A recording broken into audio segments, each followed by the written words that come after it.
What is going on, Detroit Lions fans? Welcome back. Detroit Done 313 with Steve. Hey, it's Friday. We got you through this week. We got to get through a couple more days for game day, but it's Friday. Hopefully, you guys are lounging in your office, hiding from your boss, listening to some Detroit Done 313.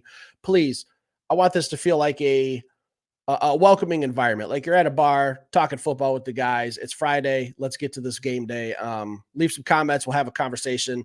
Look, I talked the other day about the Dallas Cowboys and some of their injuries, and I told you guys my personal feelings about that.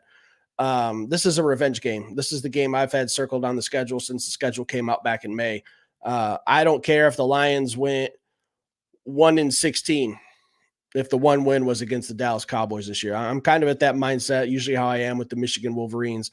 Don't matter if you go 0-11, go 1-11 at the end of the season and beat the Buckeyes. That's how I am with the Cowboys this year, man. Last year left a really, really bad taste in my mouth. I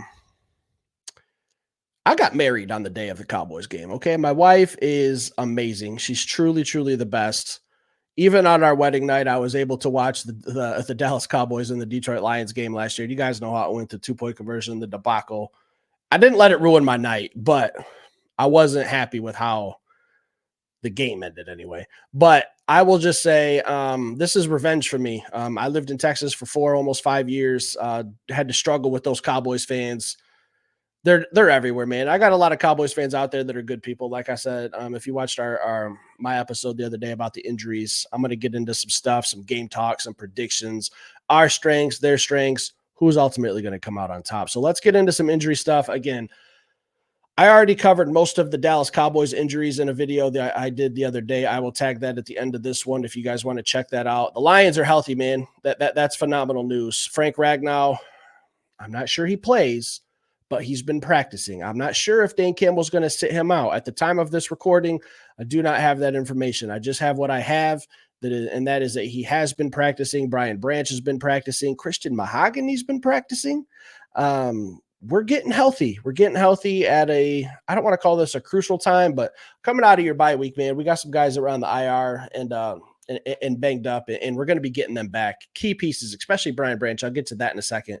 But stats, man. Let's look at some of the stats for the Detroit Lions and the Dallas Cowboys. These are two teams that I think are pretty evenly matched up. I think that the Cowboys and the Lions, I think this is going to be a very, very physical game. So just looking at the stats, let me bring that in right here. As you can see, Detroit's offense, 26 points per game now, thanks to that boost from Seattle. We're now in the top 10 in damn near every category. That's where we need to be. Defensively, you see Dallas, they're struggling a little bit. Detroit, 20.5 points per game. That is the stat that matters to me. How many points per game are we giving up? We're giving up 20. Dallas is giving up 24 points on defense, and that's huge because, like I said, I'll cover it a little bit with DeMarcus Lawrence being banged up, Micah Parsons, their young rookie Marshawn Nealand, and their left tackle, Tyler Guyton, who will play, but he's banged up. I want to talk about him in a second. I think they're going to struggle to really stop the run. And if you can't stop the run, you're not going to be able to rush the passer. I think Detroit – Dan Campbell said a couple of weeks ago, and it concerned me. It made me very, very scared when he was mentioning that the Detroit Lions offense might not be firing on all cylinders until after the bye week. That's where we are. That Monday night game against Seattle, I felt like it came out 18 for 18 for Jared Goff, a couple touchdowns passing, a receiving touchdown. We ran the ball effectively. The offense was phenomenal. If that continues with another week of practice and some guys getting healthy like Frank Ragnow, shout out to Coyote Awusikwa, though. I think he played phenomenal in that Monday night game. That did not go unnoticed by me.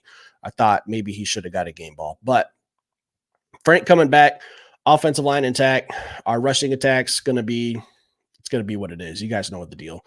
Jahmyr Gibbs, David Montgomery, two-headed monster. I just look for those boys to just continue what they do. All right, nothing fancy. Line up, run the ball, get outside, use your speed. Like, we have a lot of different ways we can run the ball effectively. Offensively, I'm starting to get more comfortable. I think they're getting their feet wet. I think at this point in the season, we're just clicking. We're clicking on offense. We're clicking on defense. And it's just fun to watch that the Lions are playing complementary football. Special teams, we got Jack Fox. So all three aspects of our team are playing at a high level right now, and it's just exciting to watch. And that's what makes you hard to beat.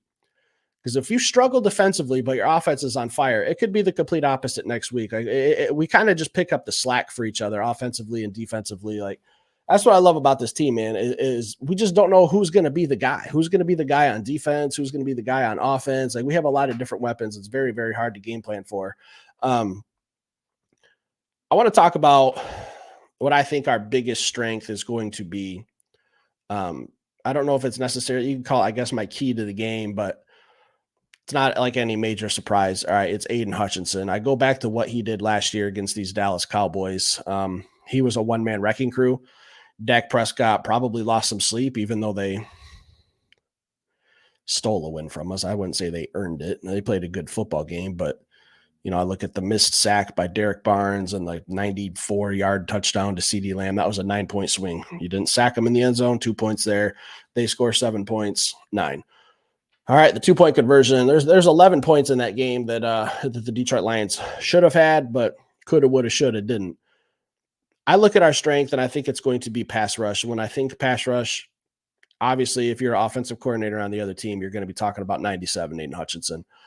I hinted that the Dallas Cowboys, their young rookie tackle, who I was watching on when that was, I think that was Sunday Night Football, not Monday. They played the Steelers, and Tyler Guyton, their first-round draft pick, offensive lineman. I know he's okay, but that injury looked really bad. Okay, I think it was a knee injury. I know he's back to practice. He wasn't placed on the IR or anything like that, but I was immediately thinking, like, man, Hutch, that is going to be where you need to be lining up. You need to be taking advantage of this rookie. Welcome him to the NFL. He's hobbled right now. Don't care what your injury report says for either team. That was a pretty rough looking injury, but I hope he plays. And if he does, I would expect that Aaron Glenn and Aiden Hutchinson are going to take full advantage of that monstrous mismatch. No disrespect to Tyler Guyton. All right. I think he'll be a fine pro one day down the road, but Aiden Hutchinson right now, and former September Defensive Player of the Year, he's got his name in the mix or Defensive Player of the Month. He's got his name in the mix for Defensive Player of the Year. 6.5 sacks on the season already. Tyler Guyton, you just got your hands full. Another strength. Hey, we're getting Brian Branch back. All right. I thought Brian Branch was a more critical loss last week or 2 weeks ago against the Seahawks in the passing game. Geno Smith tore us up. Didn't get the job done, but he did have a good stat line. What concerns me with the Cowboys is CeeDee Lamb. I do think we have some guys who will match up well with him, whether that's going to be Carlton Davis. I know he's going to get on Terrion Arnold a little bit, who's going to be tested, and Brian Branch, Kirby Joseph. I think our secondary matches up very well because other than CeeDee Lamb, no one on their receiving core really worries me. I don't think they're going to be able to run the ball very effective. It doesn't matter who their running backs are. I think our defensive line and our front seven are just so damn good that it wouldn't really matter anyway. But the Cowboys rushing attack just doesn't really concern me, if I'm being honest. So I look at, if I'm the Cowboys and I come into this game and I say, I'm going to have a hard time running the ball, what do I got to do? If I'm Dak Prescott, I got to get the ball out of my hands super fast. Who do I want to get the ball to? My playmaker, CeeDee Lamb. Jake Ferguson's a nice tight end. I think he'll be a nice safety box for Dak, but ultimately, I think this defense is going to overwhelm the Cowboys this week. The Cowboys just, I know it sounds like I'm really just dogging on the Cowboys because everyone hates them, but I really try to keep my opinions firm and fair. Nothing on the Cowboys offense really, really concerns me other than CeeDee Lamb. All right. If he's going off and getting wild, it's going to be a long day. But if we're getting pressure on the quarterback, which I think we're going to be able to do just fine, I think that's going to mitigate everything that we're even trying to not worry about. So Aiden Hutchinson, going to be my key player on defense. I expect a lot of pressures. I expect, let's call it 2 sacks. When I look at offensively, what I think we're going to do, I think we're going to rush the ball for over 200 yards. I think one of the running backs, I don't know who, Jahmyr Gibbs or David Montgomery, will be the offensive player of the game. If I have to pick, let's go David Montgomery. I think David Montgomery will have about 15 carries, 112 yards and maybe 2 touchdowns inside the 5-yard line. And I think that's a phenomenal game. That's just how we have to use Demo. So I think that's our biggest mismatch is going to be our offensive line versus their banged up defensive line. I don't know how they're going to be able to stop us. I think the only thing that's going to stop the Detroit Lions is the Detroit Lions. I want to see some of the cute stuff, the flea flickers, the Alcatraz halfback toss back pass to the quarterback in the end zone. It's fun to watch if it works, but I have this deep drowning fear of what if some of those plays don't work, man? I think we just got a team we could just line up and play smash mouth football. It might not be sexy, it might not be cute, but in the long run, I just think if you're just pounding the football, it's just going to break a team spirit. And then on top of that, it's just going to open up the play action game. And I think our offense is just going to be unstoppable this week. I think it left a bad taste in the player's mouth. I know Dan Campbell's pissed off about it no matter what he says. You could just tell by watching that game last year. He wasn't happy with that call at the end of the game. He said some not nice things in his press conference after that game last year. So I think that this is one that the players and the coaches have circled as well. This is a big game. Got to maintain the pace with the Minnesota Vikings for now. The NFC North's loaded. We got a big matchup with the Cowboys, primetime TV. Tom Brady, I believe, is calling this game of the week, I believe, 4:30 p.m. Eastern time on Sunday. I'll be watching at home. Let me know what you guys think. My final score prediction. I haven't been close yet this year. I got to try to really reel one in and at least get close. Last year, I think I was within like a point on most games. I'm going to say Lions 45, Cowboys 28. 45-28 Lions. I like that. I think we win this game. I think we go into Texas. I think the first half will be close, and I think we're going to have a reverse where usually we struggle in the second half. I think the second half of this game, the Detroit Lions are really just going to start opening up and throttling the Cowboys. That's really what I hope, guys. Leave it in the comments. Drop your player of the game, your score predictions, whatever else you want to talk about, guys. We'll sit back, have a conversation. I appreciate you guys taking your time out of your Friday. Enjoy your weekend. I'll have some more content out throughout the weekend, and hopefully Sunday night I'm recording a video talking about a Detroit Lions win and how we're getting ready for the Minnesota Vikings the following week. Thanks for watching, guys. Stick around. I'll catch you later.